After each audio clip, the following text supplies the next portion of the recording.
നമുക്ക് ഷാർപ്പർ ചെയ്യാൻ പറ്റുന്ന ഇത് മീനല്ലയോ? മീൻ വെട്ടുന്നില്ലയോ?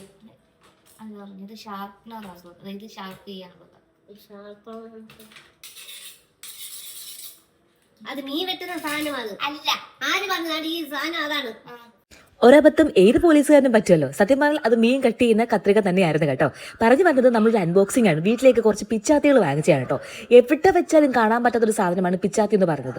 അതേപോലെ ഞങ്ങൾക്ക് ചക്കയും മാങ്ങയൊക്കെ വെട്ടാനായിട്ടുള്ള സംഭവം ഒന്നും ഉണ്ടായിരുന്നില്ല. കൈയോടെ ഒരു സെറ്റ് ഓഫ് കത്തികൾ അങ്ങനെ വാങ്ങിച്ചു. ഞാനിത് റിവ്യൂ കണ്ടിട്ട് വാങ്ങിച്ചതാണ്. എനിക്ക് അത്യാവശ്യം നല്ല ഇഷ്ടപ്പെട്ടു, നല്ല ക്വാളിറ്റി ഉണ്ട്. പിന്നെ നമുക്കിത് ഷാർപ്പ് ചെയ്യാനും പറ്റും കേട്ടോ. അപ്പോൾ പറഞ്ഞു വന്നത് ഈ ഒരു കത്തിയുടെ അൺബോക്സിങ്ങിനുള്ള വഴക്കാണ് നിങ്ങളിപ്പോൾ കണ്ടുകൊണ്ടിരുന്നത്. കുറേ കത്തീസ് നമുക്ക് പല ഫ്രൂട്ട്സ് കട്ട് ചെയ്യാനും വെജിറ്റബിൾ കട്ട് ചെയ്യാനും അങ്ങനെ പല പല ഐറ്റത്തിനുള്ള കത്തീസ് ഉണ്ടായിരുന്നു. ഒപ്പം നമുക്കൊരു കട്ടിംഗ് ബോർഡ് അതിൻ്റെ കൂടെ ഫ്രീ ആയിട്ട് കിട്ടി കേട്ടോ. നല്ല ക്വാളിറ്റി ഉണ്ട്, എനിക്കത് ഇഷ്ടപ്പെട്ടു. ചക്ക കിട്ടുന്നത് ഇത് ചക്ക കിട്ടുന്നതല്ല, ഇത് മറ്റേ ഫ്രൂട്ട്സ് ഒക്കെ നാളെ കൊണ്ടുപോകാൻ. അപ്പൊ ഇത് റെയിൽവേ സ്റ്റേഷനിൽ ഒന്ന് കയറ്റുമ്പോൾ ബെല്ലടിക്കും. അതെല്ലാം വെച്ചോണ്ട് ഒരു കത്തി കത്തി എന്റെ ബാഗിൽ എത്ര പ്രാവശ്യം ഉണ്ട്?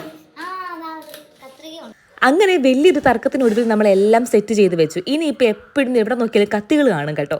അപ്പോൾ നമ്മുടെ വീഡിയോയുടെ ലെഫ്റ്റ് സൈഡിൽ താഴെ ലിങ്ക് ഉണ്ടാവും. ആവശ്യമുള്ളവരെല്ലാവരും വാങ്ങിച്ചോ. അത്രയേ ഉള്ളൂ. ടാറ്റാ.